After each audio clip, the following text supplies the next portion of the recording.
Let me bang. I do let you bang. Hey, let me bang you, Jesus, man. I let you bang. I let you bang. Greetings, marriage and virgins. Go for Jesus. No for gay Jesus, people. Hey, I'm not surprised, motherfuckers. Ladies and gentlemen, it is time once again for your favorite mixed martial arts podcast. Recording out of Los Angeles, California, it's MMA Roasted with Adam Hunter.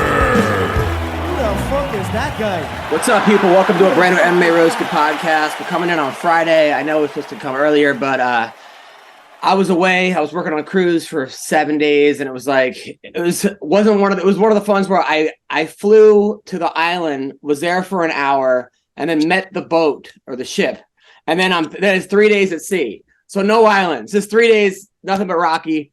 Then we ported for then we were there for an hour in New Orleans, and then went back out 3 more days at sea.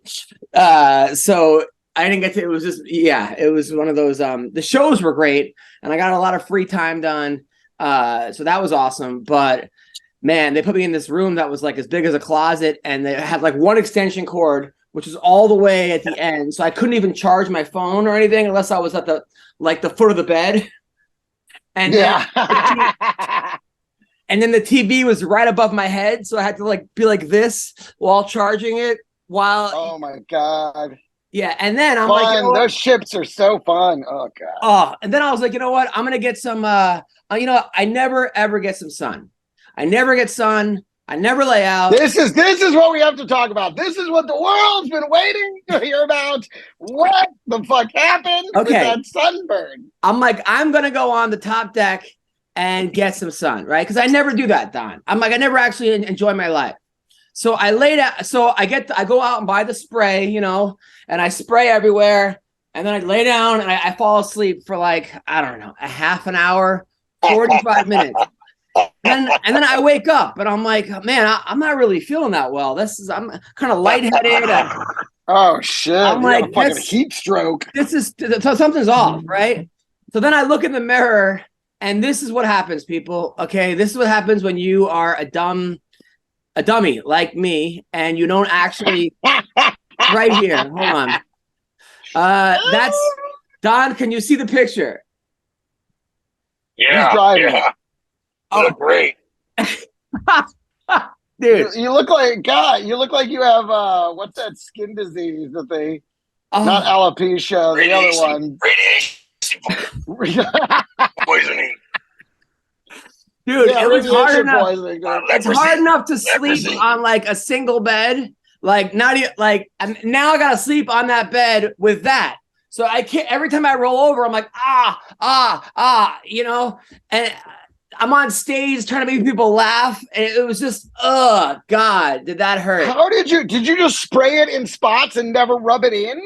I rubbed it as much as I thought. I didn't think I needed to rub it in that much, but I sprayed it. I sprayed it in spots, and didn't rub it in at all.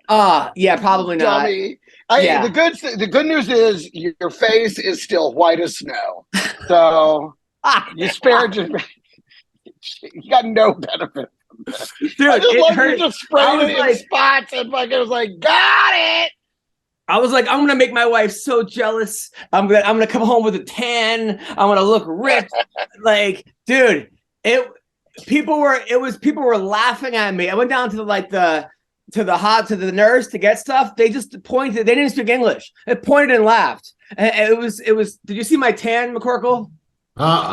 Oh, dude. All right, I'm going to show it again. I went on a cruise, and I'm like, I worked on a cruise, and I'm like, I'm just going to lay out for like an hour. I'll get a little sun. I never get sun, blah, blah, blah. I was in such pain, Sean.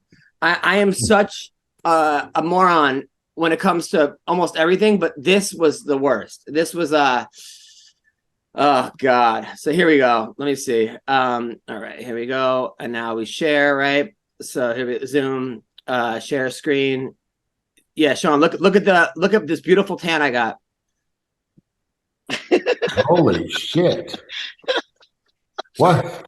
What? Did you indiscriminately rub small parts of your body with tanning lotion or what? Like you just left out your chest and shoulder? Yeah, it looks like you fell head first into poison oak.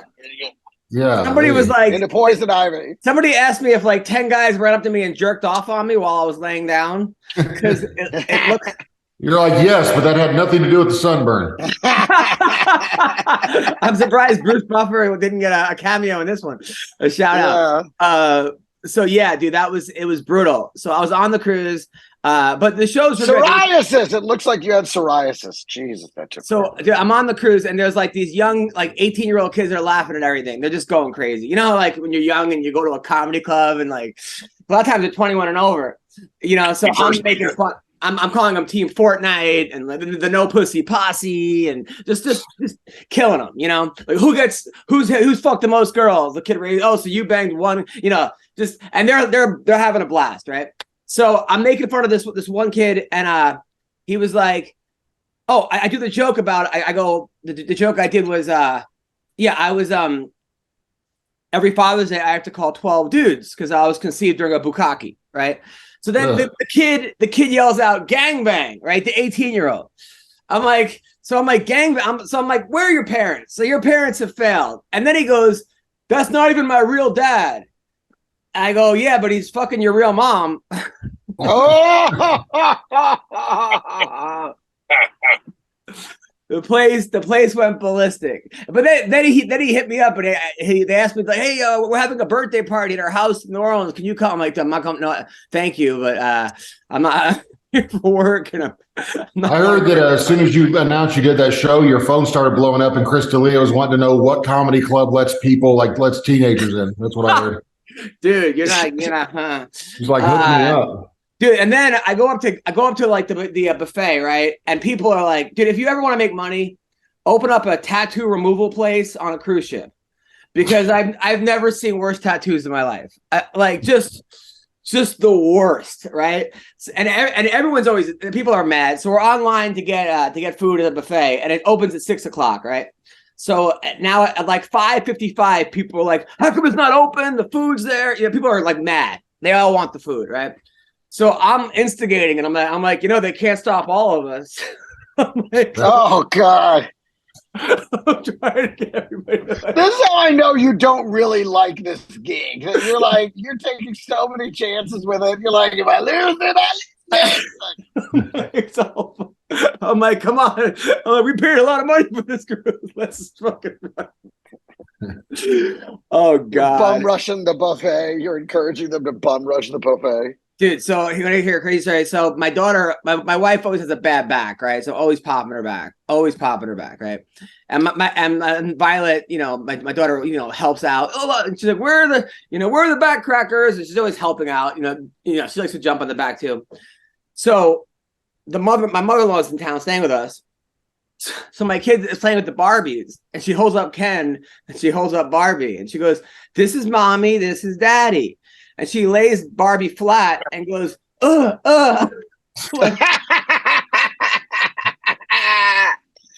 well, she's not wrong. Last as long as you do, right? Anyway, Greg, how are you doing? It's over. I'm good, man. I'm staying at the Oyo. I'm doing the Oyo Casino in Vegas.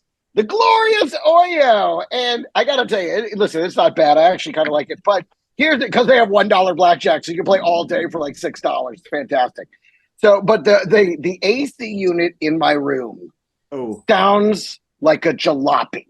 Like it's like it like cranks up. Ding, ding, ding, ding, ding, ding, ding, ding, ding, ding, ding.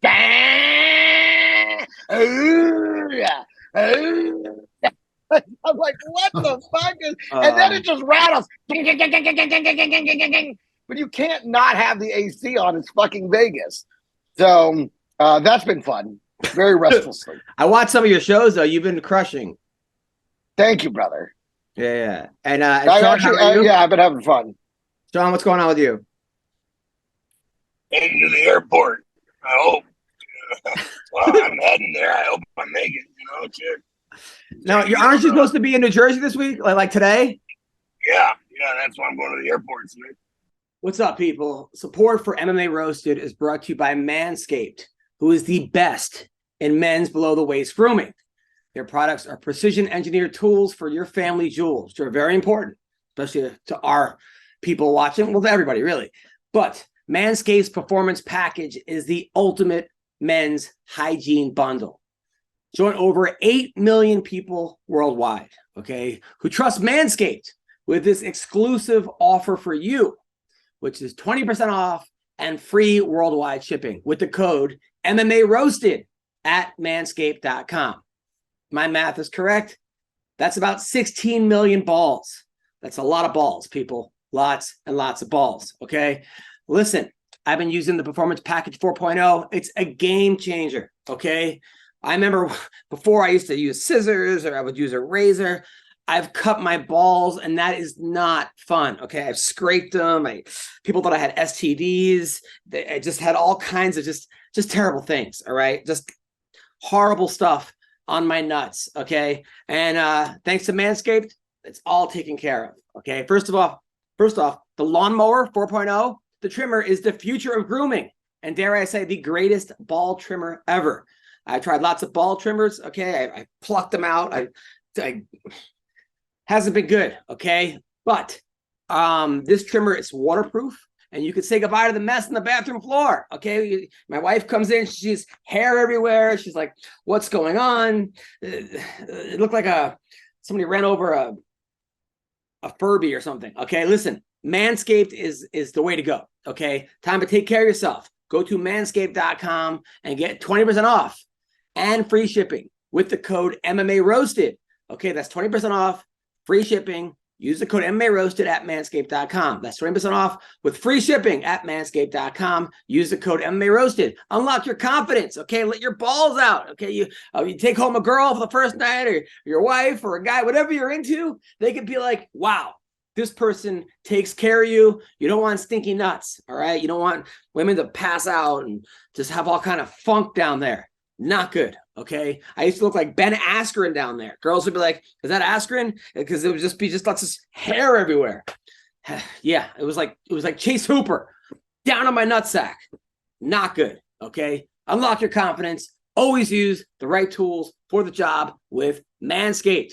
Check it out. And as you can tell, for those of you watching the video version of this, Don is one of those people that believes in dressing for the airport. Some people. I got my yeah, shirt. Go ahead. My shirt's in the back of the truck. Okay, I thought they were going I don't travel like this. I don't travel. Whoever's sitting next to you is getting a lot of hair brushing, a lot of arm hair brushing. Look at the shoulders. Fuck yeah, Dad. I got clothes. I just want to smoke a cigar. Then when I get on the airplane, smell like a cigar. There you go. See what a gentleman, Don Fry. The gentleman savage. So before we get into MMA and all kinds of stuff and some more stuff, I know our fans love when we talk about politics, right? Please don't. They always ask me, they're like, listen, we want to hear more about your political. Now, they hate it so much. They hate it. They're like, you shut the fuck up and fucking lip shit. No, I think that we've all I think pretty much we're all on the same thing as far as like wokeness and it going too far. I think we're all on the same, it gets ridiculous. Well, did you hear about the Indiana councilman? McCorkle, I'm surprised you're not involved in this somehow. I might be. I haven't heard of it, but I might be. So there's an Indiana councilman that came out as a woman of color. And so...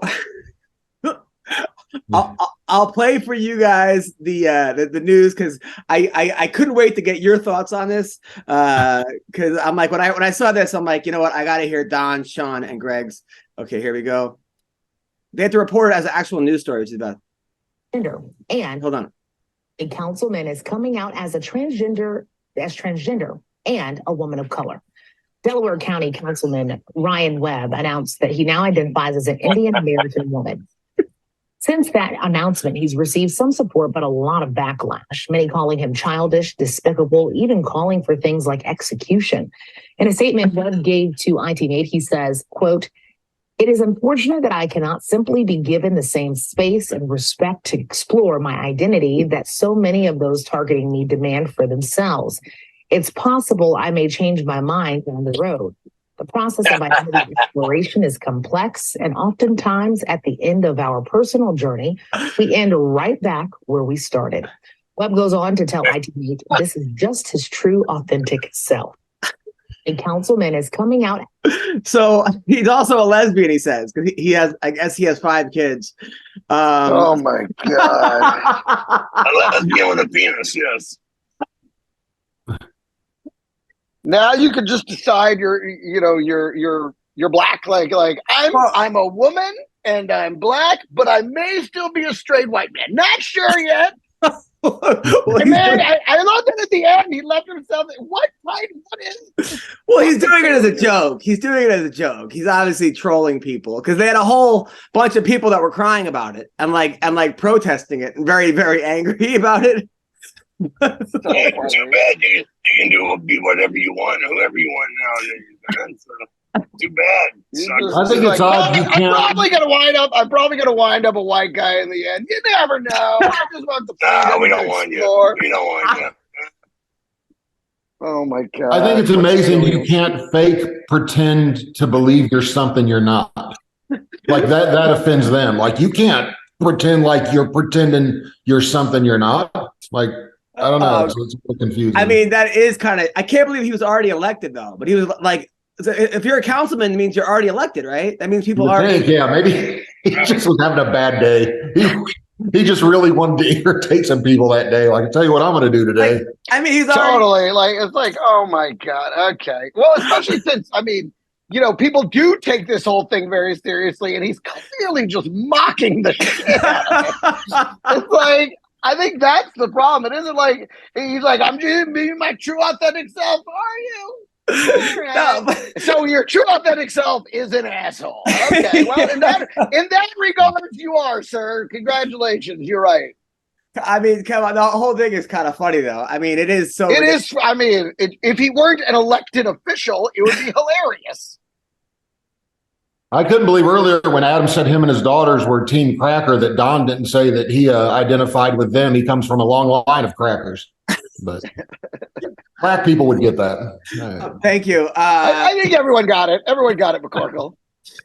All right. I'm glad you made your way back to it. So, all right. A couple things. So we didn't talk about last week the bare knuckle boxing fight. I don't know if you guys caught up between Luke Rockhold and Mike Perry. Mike Perry might be the greatest of all time in bare knuckle boxing. I mean, this dude. Storied history of 7 events. Mike Perry set himself apart. Hey, it's still history. Dude, I mean, Luke Rockhold is a great fighter, is an amazing fighter. But at a certain point, he was like, fuck this. I've never seen a guy more like, what the fuck am I doing with my life? Get me out of here than in that bare knuckle boxing fight. Because he won the first round. Luke hurt him. In the second round, his teeth started flying out. And he's like, you could see him make a decision of like, why am I doing this? Yeah. Well, if you're getting paid the same either way and you look like Luke Rockhold, your option B is being a model. I would start considering it too when my teeth start falling out. Like, dude, maybe this ain't for me, Like, right. But at least the thing about it though, I'm watching the fight and I'm like, okay, MMA fighters cannot do. I mean, it's different from Mike Perry. He was barely an MMA fighter, so he was mostly a boxer, just a brawler anyway. But you could see Luke like having to tell himself, "Oh, I can't do that. Oh, I can't do that." Like you could see him wanting to grapple and wanting to kick and use all these other tools he spent so much time developing. And so instead of thinking about how to fight with his hands, all he's thinking is, "Oh, I can't do this. Oh, I can't do that." And I think at a certain point, he's like, "Fuck this. I'm a MMA fighter. I can't fucking do this shit." Well, Sean, I heard a guy once tell me that he was in the UFC and he said that there are guys out there, and Don, maybe you could vouch for this too, that there are guys that like when they want out of a fight, they don't let the guy get a rear naked choke, but they don't fight it like they can. They sort of like, concede it and say, all right, fucking slip it in. Like I'm out kind of a thing. Right. I mean, That sounds like most of my dates. Back in the It's kind of like quitting Just without. slip it in. Let him slip it in. It's like quitting without quitting, right? Right. But whereas in bare knuckle boxing, you can't just like fake a knock. You can't really like fake getting knocked out. Getting an arm bar in the clinch and be like, okay, it's out. No, it's exactly. true, man. I'm ashamed to say my last fight, you knew I shouldn't have been fighting my last several. But when the guy got me in an arm bar, I didn't fight it because I was like, dude, I can barely walk at this point. The guy's got me in an arm bar. Dislocating my elbow or breaking my arm is not going to help me at this point in my life, you know? So it was almost a relief. Plus, when I was healthy, I'd beat him in 30 seconds at Bellator. So we rematched 3 years later. So I knew I was a better fighter than him. But yeah, I knew going into that I shouldn't have been doing it. But it is true. Sometimes it's a relief. And that's when you know you don't need to be fighting anymore. That and when I had one of my fights, I knew I need to not fight anymore when I beat a guy, but I tried to take it easy on him because I liked him. So I was trying to submit him instead of just blast him in the face when I was mounted, you know? And I remember thinking, like, you're going to get hurt in here trying to be nice to these guys, you know? So Yeah. it's not that's not the place to be mentally when you're fighting. So No. So I mean, it's just crazy because I think Luke Rockhold, people are calling him a pussy, and this not look. First of all, you when your teeth are getting knocked out in real time, a lot of people would have been like, "Get me the fuck out of here," you know. well, he said he tried to bite on his mouthpiece and it didn't fit anymore. Like he couldn't keep his mouthpiece in because there were no more teeth to hold it in place. Because those mouthpieces are like molded, you know, to your right, so it sticks in on its own. So if it's falling out because your teeth are gone, that'd make anybody. Mike Perry's amazing, man. I'll tell you what, that guy, he is not a big dude, man. I've met him in person. He is not a big dude. He's got balls the size of an elephant, though, man. It's something else. Dude, Rockhold hit him on his head, and Rockhold nearly knocked his head into his neck in the first round. Dude, when I did the comedy special, they're like, okay, everyone's wearing masks except Dana White. There's 35 people, a room that holds 200, and Mike Perry and his pregnant girlfriend are in the front row.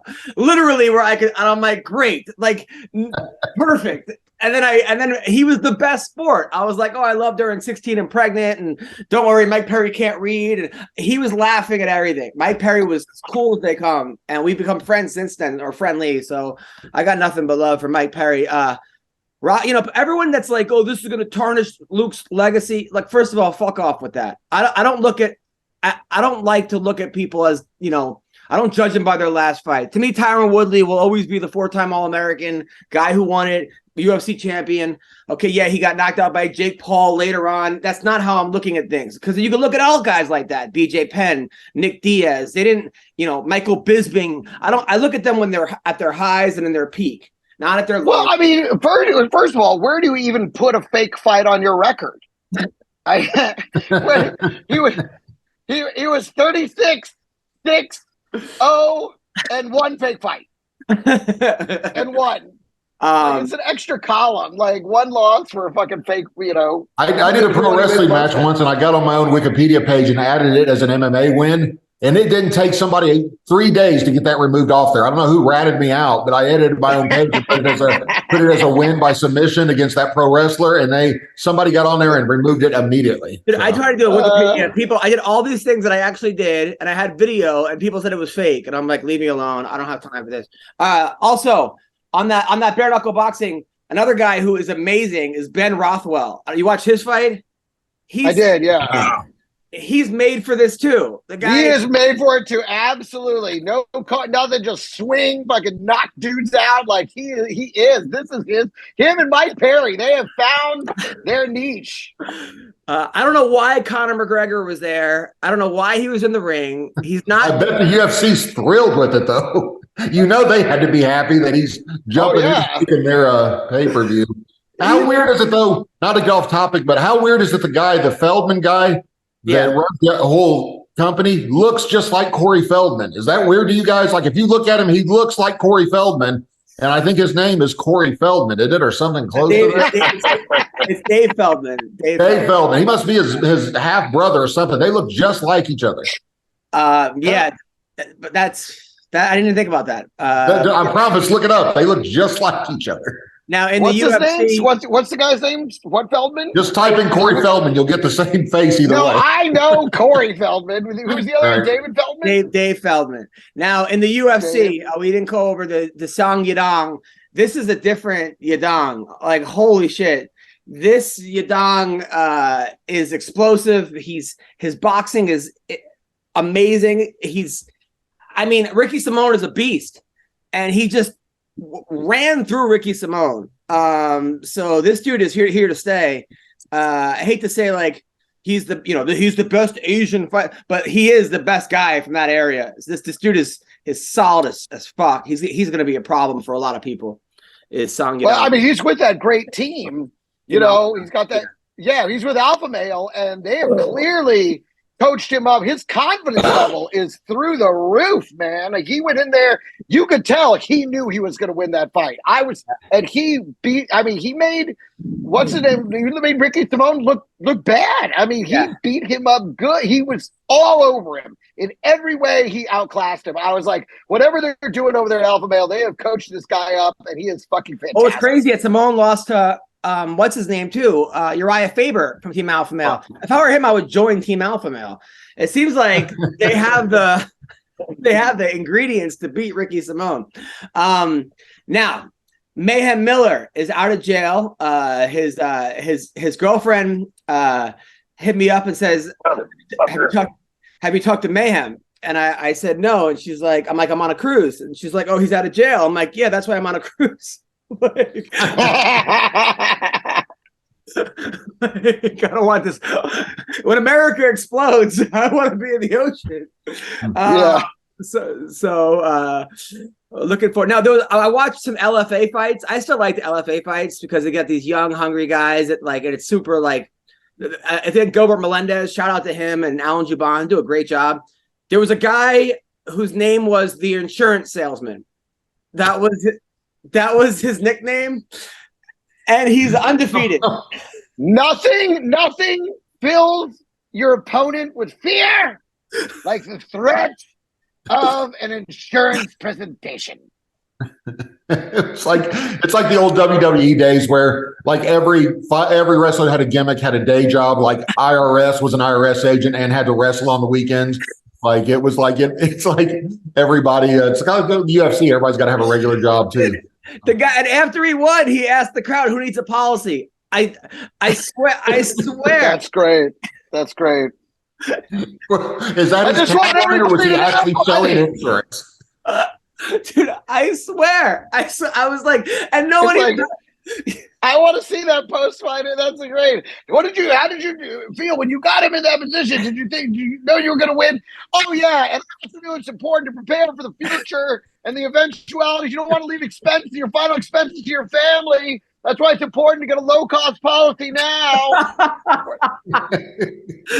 Dude, I swear. He's like, I'm only here to kick ass and sell insurance. Like, the guy is fucking amazing. We got to get him on the podcast. He's undefeated, too. He's from, like, Montana. And he's a badass. He goes by the insurance. Hell of an insurance agent, too. He's got your back.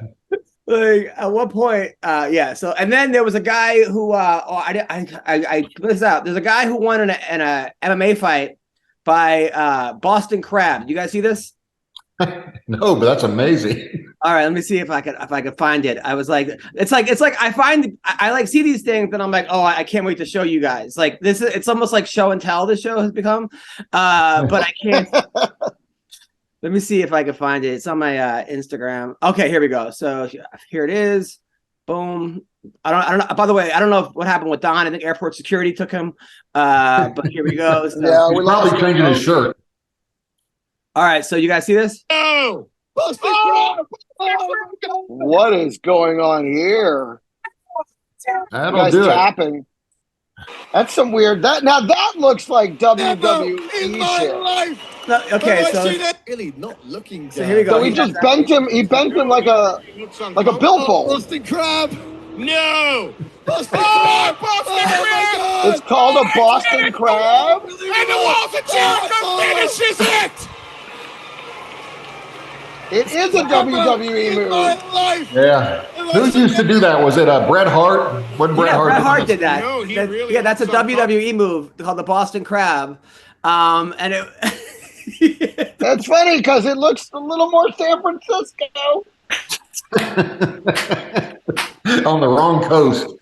I know. I don't know if you guys know who Jonathan Ivey is. He's fought like 200 MMA fights. I fought him before. He did the people's elbow during a fight one time. That's on Really? Dropped the people's elbow, like where he actually, went off the ropes and did the people's elbow on a downed opponent. It's amazing. So. But I mean, I don't even know why that Boston Crab, that guy just laid there and let him get it in. I mean, I guess he was. Well, he did reach around and throw one backhand. Like my dating career. Dude, so bad news. Jorge Masvidal's father has been arrested yesterday for shooting someone in Masvidal's house. A lot of people were making jokes about it. It was probably Colby's dad or something, but so I don't know what happened there, but he shot someone in his house. I have no details. He shot him in both arms too, which seemed odd. Like I read, like he shot him one time in each arm. Like, so he's either a terrible aim or a really good aim. Like it depends on what he was going. I know that feels like a South American message.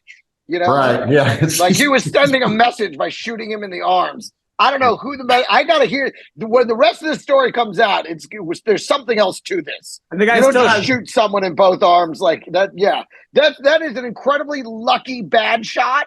Or you're sending a fucking message. I want to know what that is. The guy still has better hands than Ben Askren, by the way. So just nice. Shot him in both. Nice. Okay. All of that for that, huh? No, I just made it up. I just thought of it. Did you? On my life. Checking your Twitter. On my life. I had no idea because I didn't know he shot on both arms. I had no idea. Now, all right. So before we get into this week's fight, did you guys? So I have to say, I thought you might. Did you guys see the movie Creed 2? No, I didn't see Creed 1, 2, or 3. No, I didn't. Yeah, I was gonna say. So I tried to watch Creed 1, and it was so dumb. I just gave up. I watched Creed 1. I kind of enjoyed it. Creed 2, I cried like 6 times on the flight watching it. Was it like Rocky 4? Was it all montages? Just there's no easy way out. Yes. It's with Drago's son. Drago's son comes back and then fights Creed. You know, and his father killed Creed's father. You know, so isn't it like weird? And he was trained by the guy Duke's son. Like they just went. All they did was just go the next generation. Everybody was someone's son. Yeah, they really should just call it Rocky the Next Generation. I was so hoping that you'd watch this, Sean, because in every Rocky movie, there's a point where, like, well, not only like you're like, not only like that can't happen. Like all of a sudden, the guy gets the title shot. Drago's son. Like no one even knows he has a son. Right. He shows up out of nowhere. He's like 28-0, and they just give him the title shot. Like no one's even. There's no rankings in Rocky. Like they don't go by mandatory. But then so you know, I don't want to ruin the movie, but you know, at one point I don't want to ruin the movie that's been out for 4 years. But okay, so of course he beats in the Creed. He beats Creed in the first match. They come back and But after he won in the first match, Rocky's like, I'm gonna take you somewhere where people start over, right? He's like, God. You know how like and he takes him to Mickey's gym? Dude, even worse. He takes him out to a desert, and in the middle of the desert, there's a boxing ring, and all these people, where everyone starts over, and all these people who look like they got out of San Quentin, and they're lifting weights, but it's out in the desert. There's no showers, no bathroom, like it's just in the middle of the desert, and that's where he trains them. I can see Stallone right in the movie. He's like, "Wait, Rocky 4, I went to Alaska or Russia in the mountains. Yeah, Russia. No, let's do the desert in this one. Maybe it'll be the desert sun. Like I don't know. Like everything's like." I can imagine the dialogue. Like, what are these guys doing? It's like, well, most of them are convicted sex offenders, so they can't be within 400 yards of anybody else. The one place and of course, there's one guy in the desert who's got like face tats, who's beating the shit out of Creed. You know, in the beginning, and then at the end of training, Creed is beating him. There's really good sparring in the desert. I've always heard. There's really good. They really perfect their technique in the desert. Dude, and then at one point, so when he fights Drago's son, does he throw sand in his eye first? Is that the big reveal? And then there's another line. Look what I learned in the desert, motherfucker. Sand in your eye. First of all, it's actually really good. Like I actually loved it. I loved every minute of it. And Sean, you would like this too. But so at one point, and by the way, Creed was it was Apollo's son, but not with the mother. So it was right. He was the illegitimate son or something, right? But the mother still took him in. Like that would ever happen. Like the mother like, found him and says, even though you're with a guy that cheated on me, I'm still gonna raise you and act like your mother. So right away you're like, that would never happen. But so at the end, so Drago comes, right? And Drago he like meets Rocky at Rocky's restaurant, and he goes, listen, after you beat me, no one talked to me. In Russia, I was like a stray dog, right? They treat me like I was a stray dog. And then Rocky goes, where I'm from, we put stray dogs down.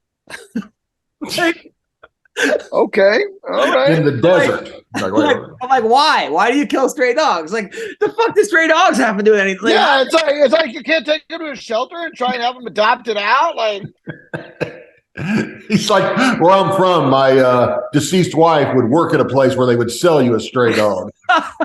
Where I'm from, we put down stray dogs and we throw ugly babies in the river.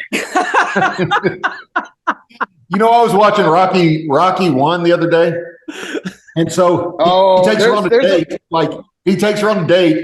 First off, it's hilarious because the Gasso, the mafia guy's henchman, keeps telling Rocky to take the retard to the zoo, and then he keeps saying retards love the zoo. Then he takes her to the zoo and proposes to her later on.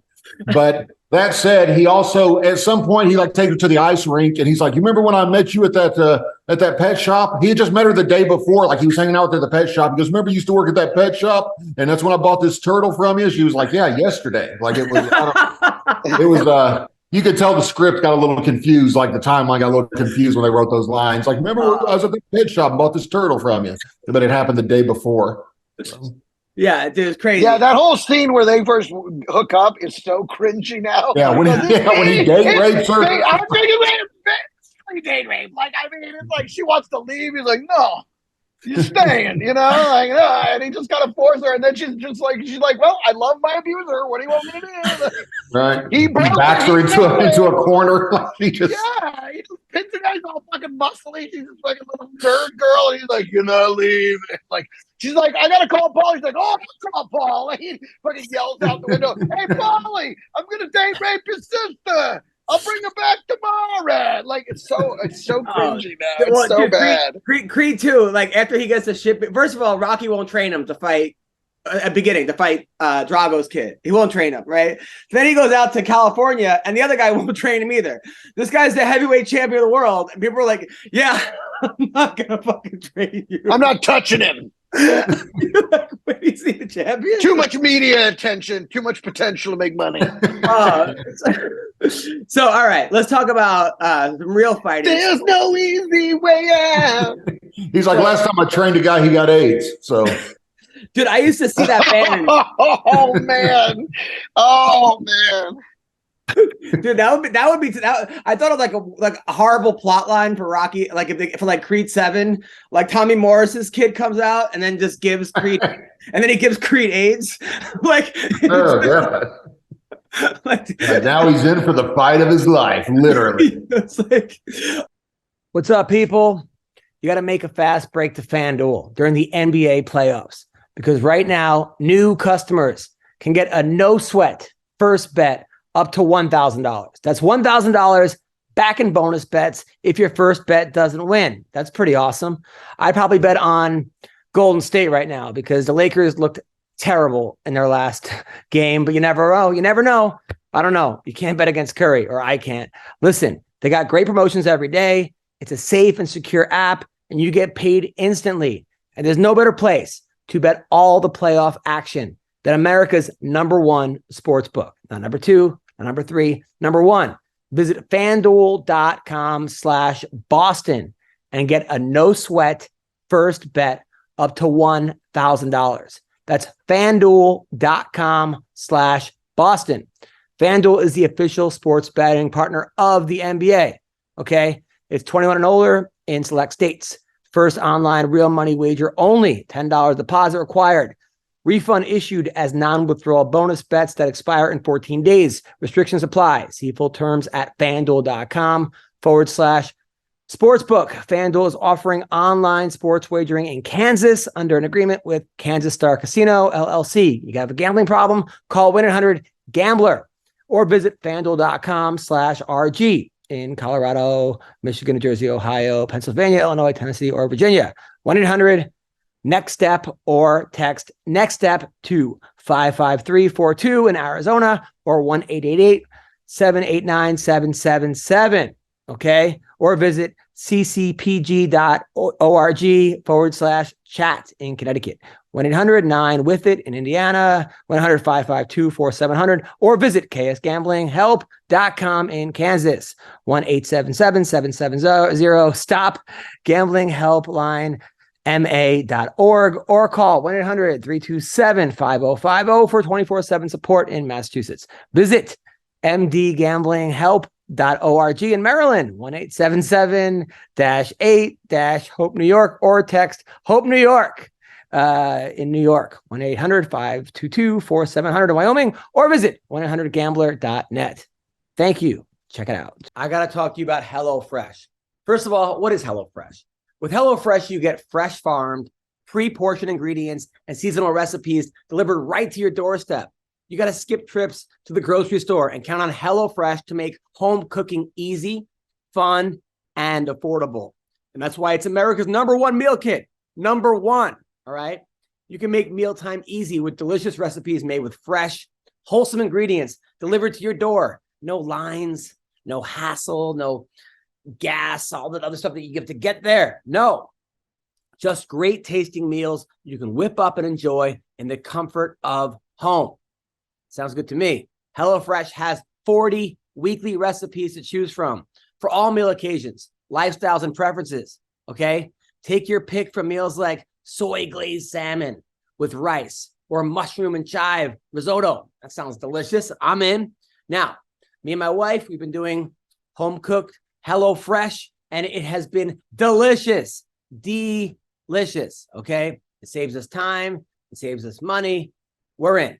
So just go to HelloFresh.com/roasted60. Use the code roasted60 for 60% off plus free shipping. Okay. HelloFresh.com/roasted60. All right. HelloFresh, America's #1 meal kit. Go check it out. All right. So Hudo, did you watch the press conference yesterday? I did not, but I heard it was amazing. So Hudo called me up and he's like, well, me and Henry are friends, and I may have allegedly helped him, because I like allegedly. Rumor has it, can't be confirmed, won't be denied, maybe. So Henry, dude, first of all, I can't wait for this. So Henry's like, what should I say? Blah, blah, blah. I love Henry. I'm always there for him. I like Aljo too. I like both these guys. Aljamain came and helped coach my kids wrestling, like on his day off. Yeah. It was more for my friend who was his like training partner, who was his college like roommate. Like they were friends, and he helped coach too, this guy Junior. So I think it was more for him because him and Junior were best friends. But still, like Aljo's a great guy. Henry's a great guy. I seriously love both these guys. I'm almost rooting for. They've both been on this podcast. They're both been supportive. Both really good people. Did he teach any of your kids how to win by DQ, like on a fake illegal move or anything? Because that's what I would have worked on with him if I was him. So Henry during the press conference starts off and says this, right? This is at the very beginning of the press conference. Okay, so here we go. So this is what Henry says. But I do want to say this, because I do want to dedicate this fight after I beat Aljamain. I want to dedicate it to a very special homeless lesbian by the name of Sean O'Malley. Because he's next. Aljo Lame? Did you call him Aljo Lame or Aljo Lame? Aljo Lame, and then he wants to dedicate the fight to a homeless lesbian named Sean O'Malley. Yeah. And then O'Malley responds going, I have 4 houses and I'm a little bit of a lesbian. So, aren't we all? So good for him. So Henry, man, I don't know about this one, because on one hand, I think that Cejudo's a winner he obviously just amazing. I mean, the way he just ran through TJ Dillashaw, but Aljamain's so much bigger. I mean, he probably walks around at like 180, 190. He's like my height. He's like 5'10" and a half. Yeah, no, exactly. Henry's about 5'5", like 5'4", maybe. Like you're great. He's like a foot. He's like a head taller than him. He's probably going to have 25, 30 pounds. He's also a really good wrestler, Aljamain. Like there's a guy named Roman Bravo Young, who's a 3-time national champion from Penn State. He took second this year. He's one of the best ever, right? Not best ever. One of the best in college right now, right? So he hits me up and he goes, I want to troll UFC fighters. What should I do, right? This is like about 2 years ago. So I told him. I love that this has become the focus of your career. So I told him, I said, I go post this. Most UFC fighters can't pin a tweet. I'll take anyone for charity. So he posted, and then Aljamain was like, I'll wrestle you. Then they wrestle at Penn State, right? They actually, all because they have a wrestling match for charity. Aljamain had no idea who he was. And then even Jordan Burroughs is like, good luck with that, buddy. Can't help you out. But Aljamain lost 6-4 to this guy and actually threw him for 4 points to start. And then Roman was like, dude, this guy's a lot. He had like a 25, 30 pound heavier. Like Aljamain's, I know the accolades of being a D3 All-American, which is what Aljo is, and a, gold medalist are huge. Obviously, it's a world apart. But in MMA wrestling, they're pretty fucking close. Now, then you go, well, I fight IQ. Henry's probably got the best fight IQ out of anybody I've ever seen. You watch him break down. Shockingly high, yes. I mean, John Jones is going to Henry for advice. And he told John Jones exactly what to do. He said, get him in a cage, put him against the cage, and you'll do. It's exactly what he did. So you go, okay, fight IQ, Henry. Wrestling, Henry, barely. Grappling, you go Aljamain. You go striking, Henry.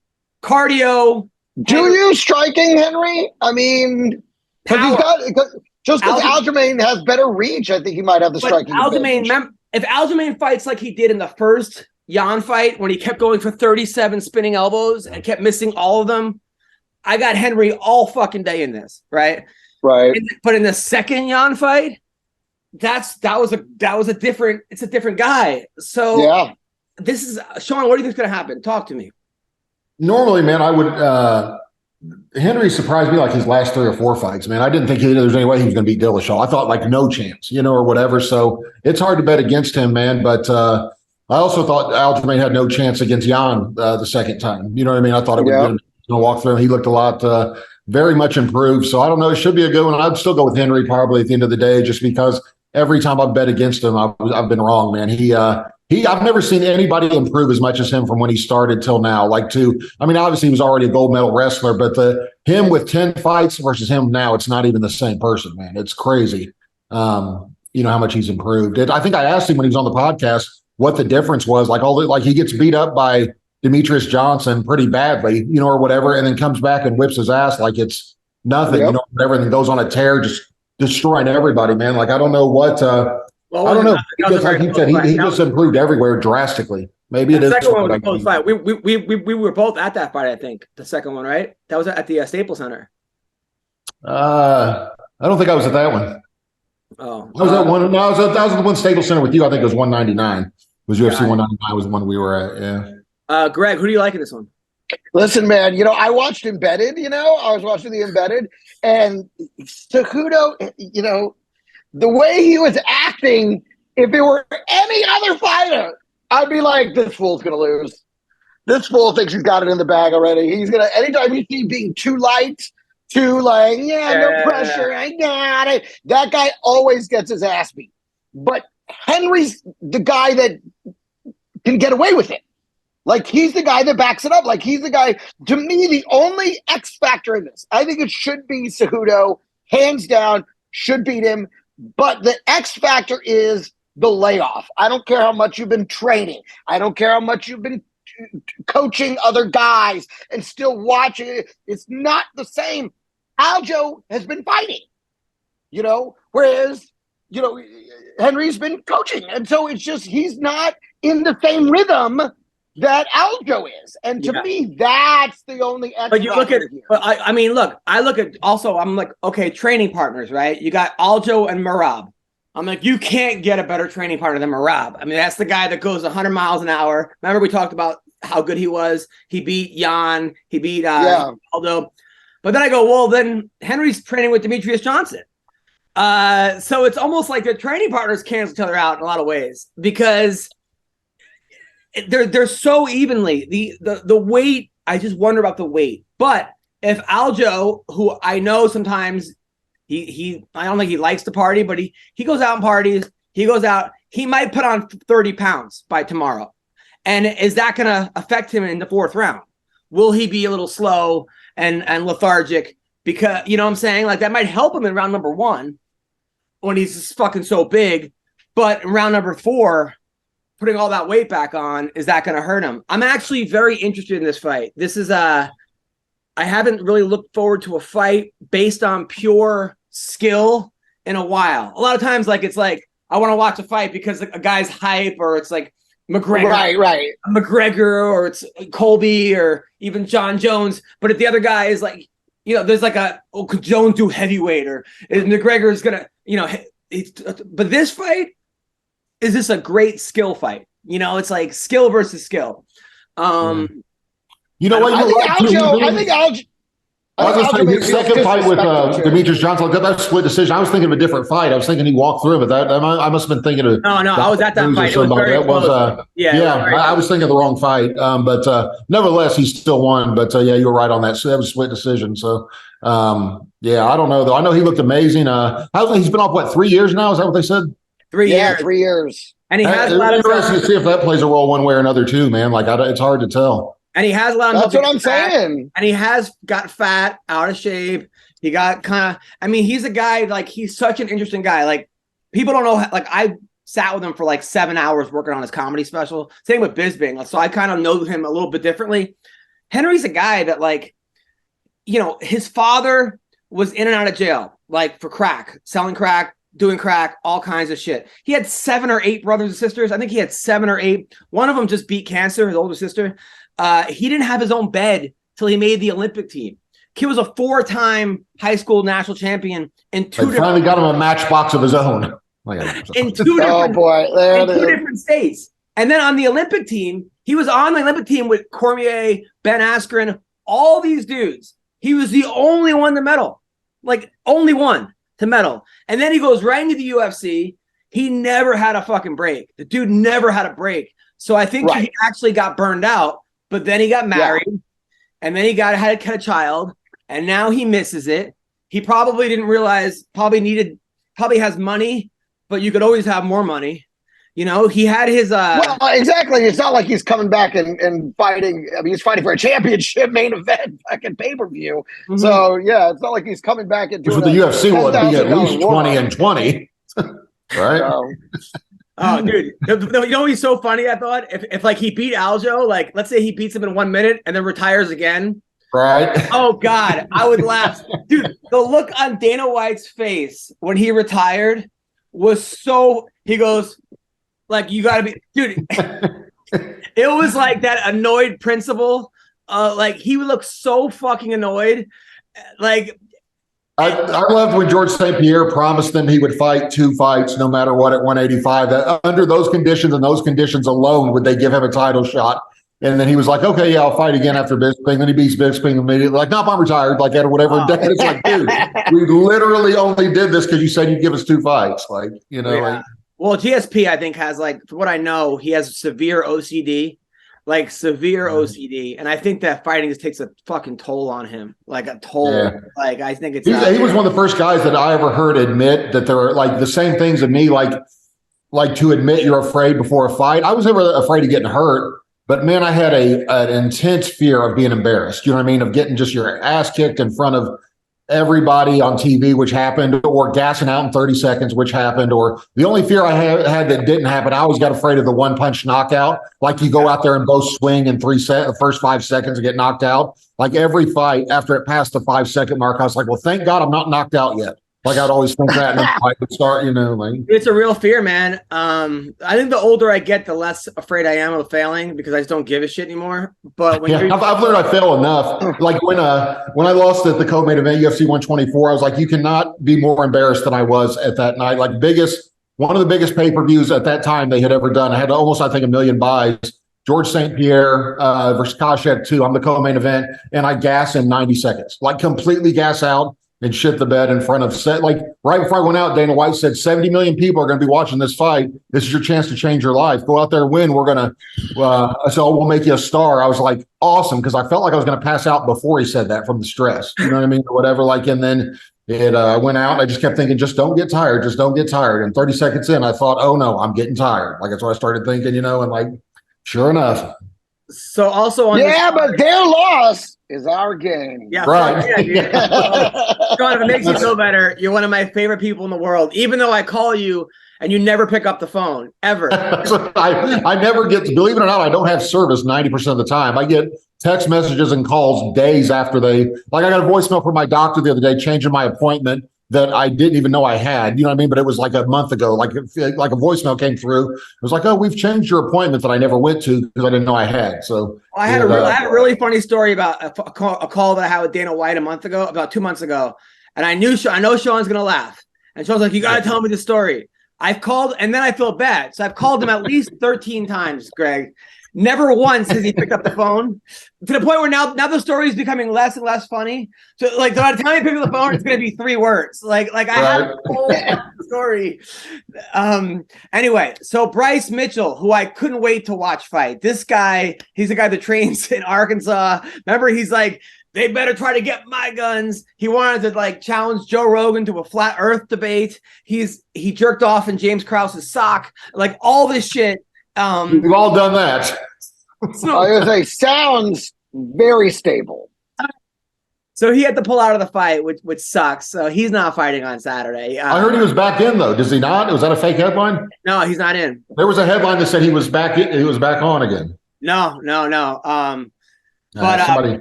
Chrome Gracie is a master at jiu-jitsu. Obviously, he's one of the famous Gracies, and he lost his last fight to Cub Swanson. And I don't know if he got exposed, but Cub put a beating on him. Cub beat him, and we haven't seen Crone in like 3 years. Now, Crone also is a guy that believes there's a flat earth. Look, I don't want to debate people. I don't care. Do not DM me about your flat earth facts. I'm not going to watch the videos, okay? I love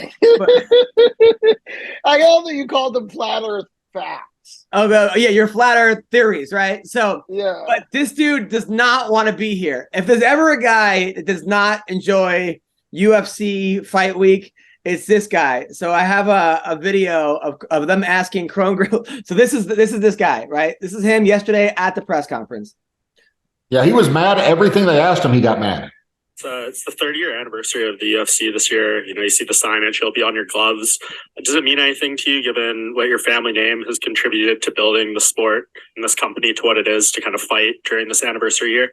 Is that special for you? No. It's the 30-year anniversary. I'm just here so I don't get fined. No. that guy spent a lot of time putting that question together too. Fucking question. Yeah, but it's a dumbass question. Is it a dumb question? The Gracies, I mean, they put the UFCs on their back. They built the fucking whole foundation of the UFC because this guy is a linear Gracie. 30 years in the UFC. It's not. Yeah, I know, but you know what? The Gracies, I guess, benefited from it in that they, their business expanded. But it's not like they got any. They don't own a part of the UFC that they helped build. Right. So it's like, no, it doesn't mean shit to me. Like my family didn't. We don't benefit from them being around. Like they didn't give a shit. So. Crone seems like the kind of guy to me that's really tired of being Hickson Gracie's son and really tired of being asked questions about what it's like to be Hickson Gracie's son. 1,000%. And would you like to be part of the first family? It's great. I love the rest. I don't know. What do you want me to fucking say here? I kind of get it. I get it. Dude, do you ever see that video of Jerry Lewis with the guy interviewing him, Greg? I guess there was a guy interviewed before he died, and you could not find a more annoyed interview. Jerry Lewis. Oh, yeah. No, absolutely. On that guy. I know exactly what you're talking. Yeah.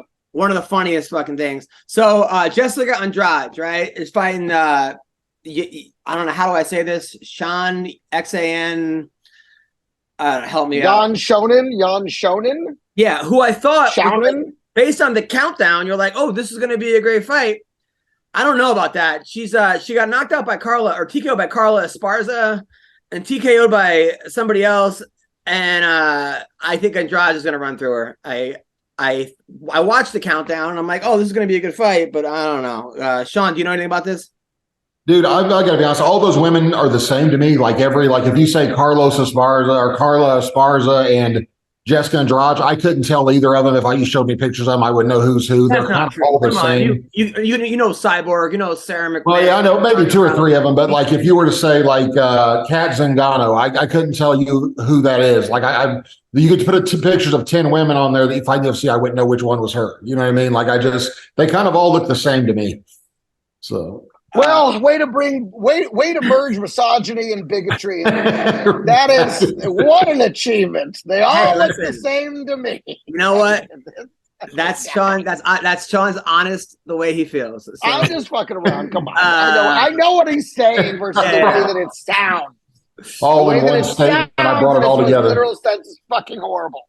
But listen, right. man, Andrade is coming off that I bet on her in a parlay. Like all my parlays, I had Andrade winning that last fight she had, and then she lost. Didn't she? Didn't she beat Lauren Murphy the last fight? Didn't she kick it? No, it was that Blanchfield girl.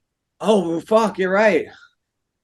And she lost that fight in a very surprising loss. Like she was heavily favored, and she got submitted, and it's just like I couldn't believe it. To me, this reeks of trying to build her back up. That's what this feels like. Right. They're giving her a tomato can. So no, it's not a tomato can. Not a tomato can. I just think that she's a team alpha male. I mean, we'll see. We'll see what happens. And it's wrong for me to say she's tomato can. I'm just saying it seems to me it's a good fight for Andrade. Right. I think Andrade is going to go out there and just beat the hell out of her. That's what I think is going to happen. Now, Bilal Muhammad, and for better or worse, I love Bilal, but I think someone got into his ear and said, listen, we got to sell tickets. You got to be the villain, right?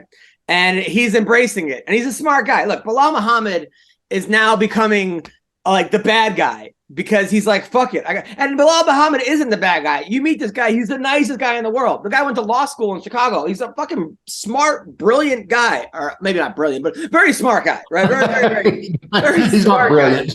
Maybe smarter than me. Anybody that gives up law for fighting. So he's fighting Gilbert Burns. So he goes to yesterday at the press conference. He puts down New Jersey. He goes, this is why the Nets moved to Brooklyn. I'm not even sure the crowd even knew the Nets moved to Brooklyn. It seems like none of them are basketball. None of them are basketball. I just think they didn't give a fuck about the Nets. They were like, yeah, good riddance. Then he said something else that was funny. Like but they all started booing him. They're all big fans of Gilbert Burns. Like he got the biggest pop out of anybody.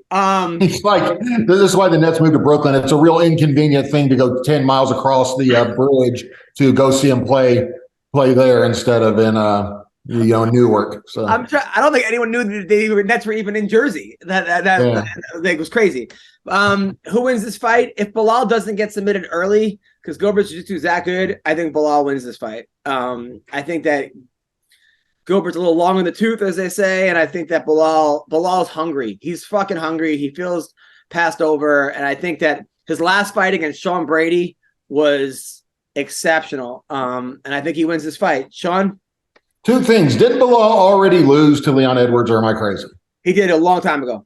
So it was a long time ago. Okay, because I know he was saying that he's the only one he hasn't beaten. I'm like, I thought he did beat you. But the other thing, too, is I thought didn't Gilbert Burns also just fight George Masvidal, or am I crazy? 2 weeks ago? No, it was and it seemed like it was real recent, too. Like 2 weeks ago.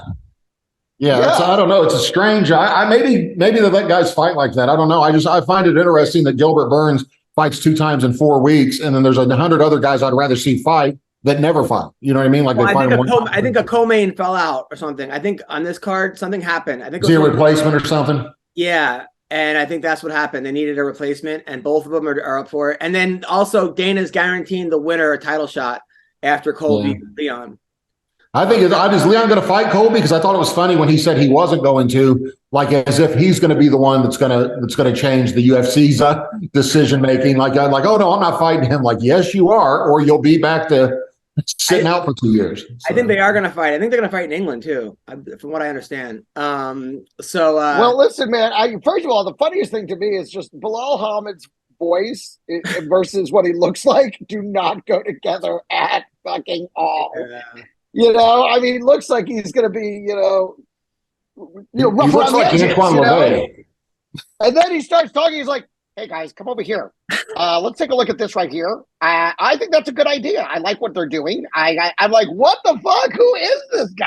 Well, it's funny because I talked to him about the fight with I'm like, "Hey man, sorry you got passed over," and he's like, "Dude, he was so mad." And he's like, "I'm about to go Iron Sheik heel on this, right?" Like, and I was like. So then I told him, I go, "Bro, why don't you just hire the Iron Sheik on Cameo to say?" And that's kind of who I expected him to sound like. It's like, hey, you know. But like, I mean, don't you think that if the Iron Sheik was like, Colby Covington, you fucking jabroni. Bilal Muhammad's gonna break your back and fuck you in the ass and make you humble. And then Bilal comes out. And don't you think that would be like hilarious and epic? Like that's absolutely. And that's a much better idea. I had the idea to have Reggie Warren Jr. corner me at one of the UFCs, and I didn't know that no one knew who Reggie Warren Jr. was. Yeah, like that was the problem. Like he was only known in MMA circles. So everybody's like, "Who's that cornering him?" Like I thought it was a genius move to have him come out and corner me, and then nobody knew who he was.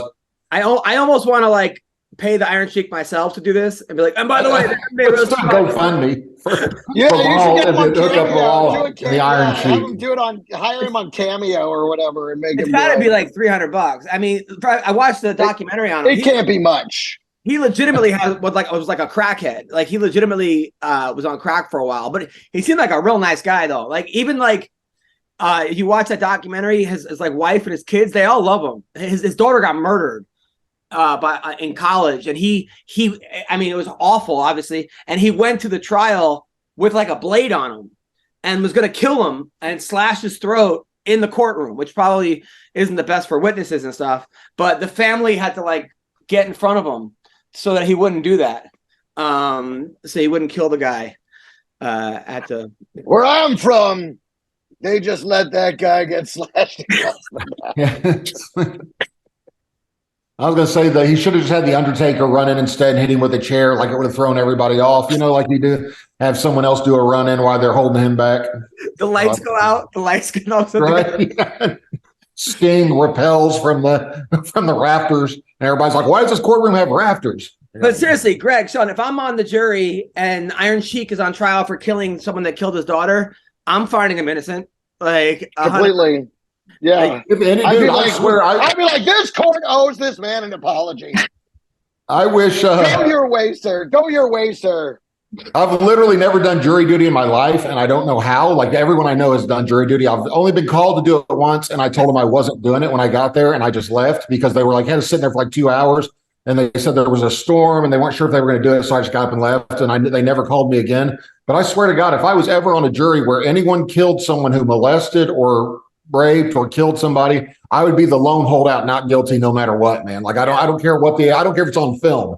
It'd be not guilty, man. Like I think you should be able to kill people who, molest, rape, or murder your children. Oh, that's what you're getting at. Oh my God. I was like, if they had molested somebody, they're innocent. That's what I thought you were saying. That's what it sounds like to me. Anybody that molested or raped, I'm not guilty. I would just be trolling them. No, but no, I swear, like I don't think. That guy, there's a video where a guy shoots a dude at an airport who was being, Sure, extradited. That was famous. He would be coming back because he ran off with his son, and he was like his martial arts instructor.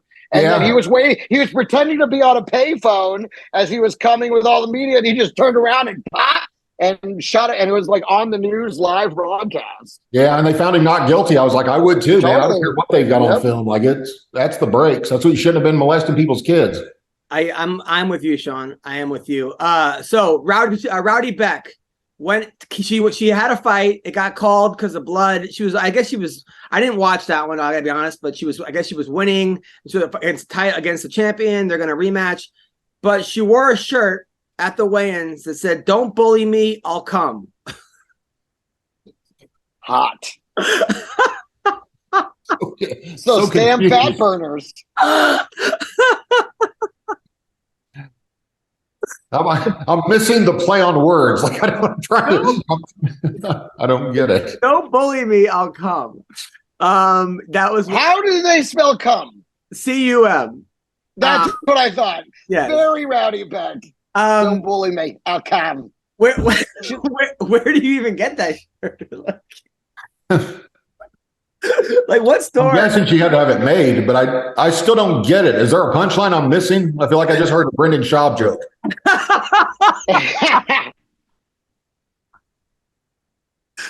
Yeah, she's basically saying she likes to get, she likes to get pinned down and shit. She likes to get. Oh, okay. Yeah. All right, makes a little more sense. I was like, I thought there was something really witty in there I was missing. So.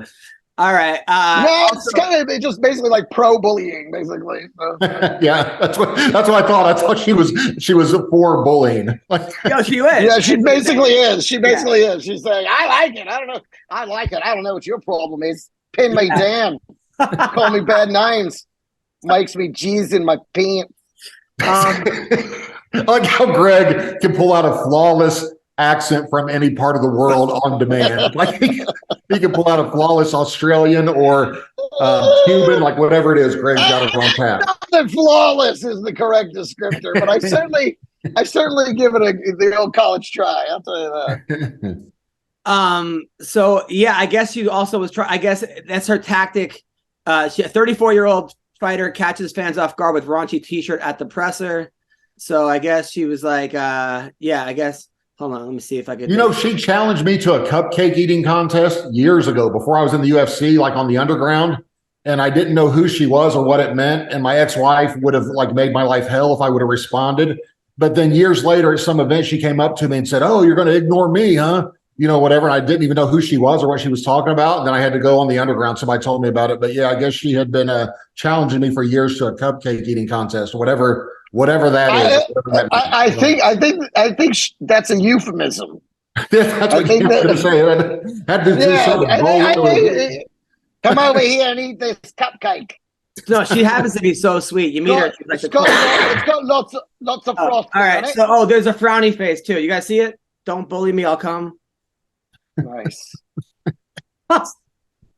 What a lady. Listen, that's her style, baby. Was that in the UFC or who's she fighting for? Who is that? That was in bare knuckle. Bare knuckle. Yeah, bare knuckle. Also this week, this Saturday, Ugly Man Joe. He goes Joseph Holmes. His nickname is Ugly Man Joe. He's fighting Claudio Ribeiro. He's a good fighter. Devin Clark, the guy whose legs are like built like he's on a, Oh yeah, that's right. Tree trunks. That guy.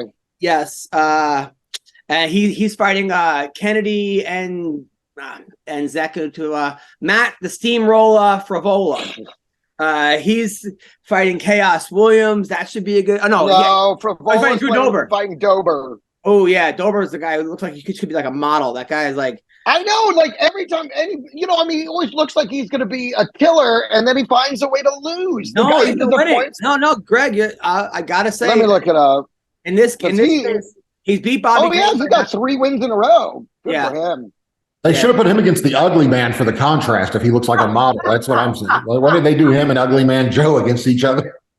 Yeah, but before that, he took a couple losses in a row. So, he is on a 4-fight win streak now, but he was on a 3-fight lose streak before that. You're right. So you're right. So now he is on a win streak, and but look, Bobby Green, hands down Green, fucking Alves, McKinney, McKinney was a fucking stud. McKinney was the guy that was knocking everyone out in 4 seconds. Remember, that was a great fight. He got hurt. Yeah, but didn't he also only have like 2 fights coming into that one? Yeah, he only had a couple fights. Yeah, so it was like it was a test for him, and Dober wiped him out. Who do you like in this one? I mean, I think Fravola is really good. He is. He got knocked out in 7 seconds by McKinney. Yeah. But I like in this one, I like Dober. I think Dober's hit his. I do too. I'm sticking with Dober in that one. I think he's hit his stride. Yeah. What's your I name? hope so. What's her name is out of her fight. Juliana Pena is out of her title fight against Nunez. She hurt her ribs, which sucks. When was that set to happen? Was that soon? That's the next one. It's in Vancouver. The next UFC. Yeah. Oh god, yeah, that sucks. The next UFC pay-per-view, not the next UFC event. The next UFC pay-per-view. That was probably the only fight anyone wanted to see on there, I'm guessing, with the way the cards have been recently. So. Well, yeah, but Saturday's going to be good. So this Saturday is this card is very good. This Bilal Muhammad fight's going to be fantastic. I look forward to streaming. I like Gilbert Burns, though. I got to say, I like Burns in this one. I don't know why. I think it's going to, although I do love Bilal Muhammad, I think Burns is hot, man. I think he's going to get it done. And then finally, do you see the guy Roy Jones is fighting? Wait, is he fighting again? Yeah, but you got to see his new opponent. Hold on. Who is it, Diabetes? No, he's fighting this guy who's like that guy who's like a bodybuilder who's like the biggest fucking guy I've ever seen in my life. The guy looked like he can't even I don't know if this is actual I don't know if it says they're fighting in the universe, like, which aren't all fights in the universe. I was going to say, technically, it's true, yes. He's fighting NDO. The guy's it's the first fight to be held in the metaverse. But I guess So are they just going to be wearing the goggles with the two little things, and they won't even be in the same room with each other? They'll just be fucking. Okay, this is the guy he's fighting. And I still think Roy Jones wins this fight. Hold on, let me see if I can do this. So Sean, you got to see this guy. All right. Greg too, obviously. This guy. Yeah. He looks like he has tremendous cardio. Oh my God, the guy's a monster. Wasn't he? Wait a minute, isn't he the guy that's fucking Venom or some shit? That's fucking. Oh, Abomination. He's the one from the Spider-Man. He's Abomination. Hey, I'll do. Overhand. Come on, over. Got it. Right over. They should keep practicing that looping overhand because that's what he's going to be throwing the whole fight. I can promise you that. All that technique goes out the window when Roy Jones is moving in front of you. I guarantee you. So when is that fight? Because Roy Jones just fought Anthony Pettis, right? Like a couple weeks ago. Hold on, it's on Celebrity Boxing. They're fighting. They're actually having real boxers on Celebrity Boxing now. That's how crazy the world's gotten. Like, let's get some celebrities to fight. How about a boxer? NDO champ. All right. When is this fight? I don't know what NDO stands for. Depends on when the venue is available. I don't know if the metaverse is booked through the end of the year or not. Oh. He goes, all right, bodybuilder. If you go to look up allhiphop.com. That's all right. Yeah, I'd rather not. So it says that it's supposed to take place April 22nd, but that was like last week. And the metaverse dates don't matter. They can have it happen whenever. That fight's going to happen 2 weeks ago. And it's in the metaverse. It doesn't matter. Doesn't. If it's in the metaverse, time is like. That's what I'm saying. Are they even going to actually? Are they going to be in the same room, or is it just going to be them with their avatars, fucking just going at it? Like that's like a story. Someone paid something like $10 million to live next to Snoop Dogg in the metaverse. Did you hear about that? Oh no! Oh my God! Like they got a fake.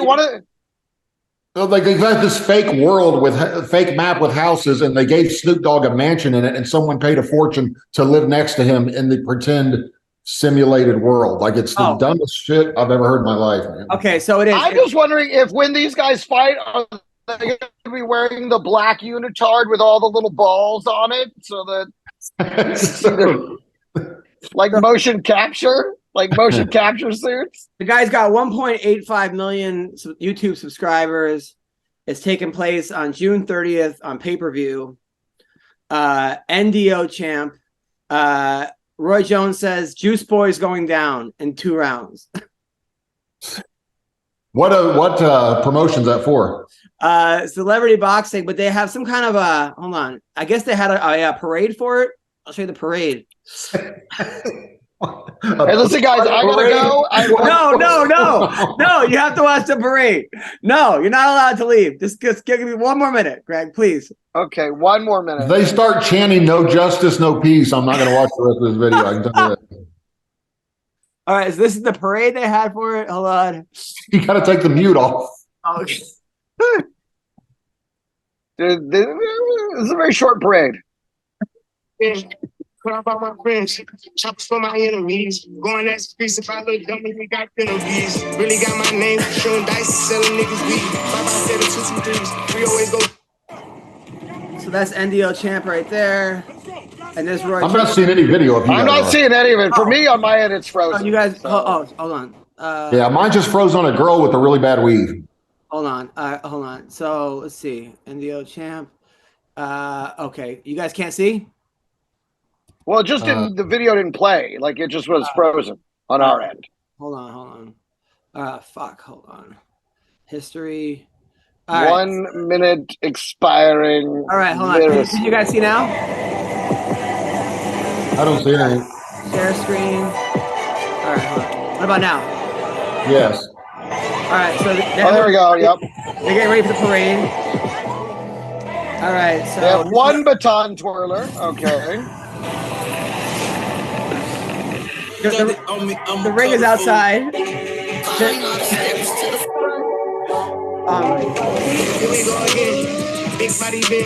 Here's the NDO champ.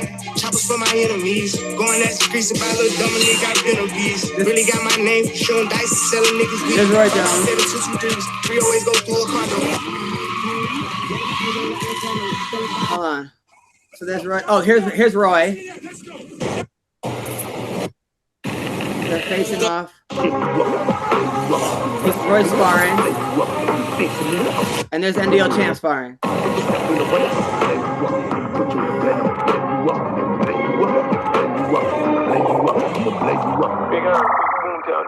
Well, they had a parade for an open workout? Kind of odd, isn't it? That's a little weird. I don't even know what we were just watching. A revolutionary. All right. So, Greg, what do you got coming up? I'm just here. I'm in Vegas. I'm at the Oyo Casino. I'll also be doing a show the 9 o'clock later tonight over at the V Theater at the Planet Hollywood. So, you know, good times here. And then luckily I'm back in LA next week. So I'll probably be at the Ha or something like that. Maybe I'll drop by the Dime on Tuesday. That'll be fun. I would love that. And then, Greg, what do you got? Sean, what do you got coming up? I'm getting on Expedia right now and checking hotel rooms in the metaverse for June 30th or whenever it is. Apparently, that's what.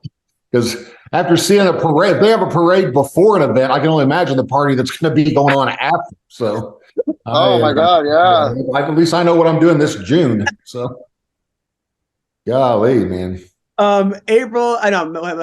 11th to the 15th to the 14th. I'm in Scottsdale at the House of Comedy in Scottsdale.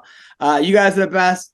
Hope you have a great weekend. All right. Look forward to the fights tomorrow. Those will be great. Happy Cinco de Mayo, everybody.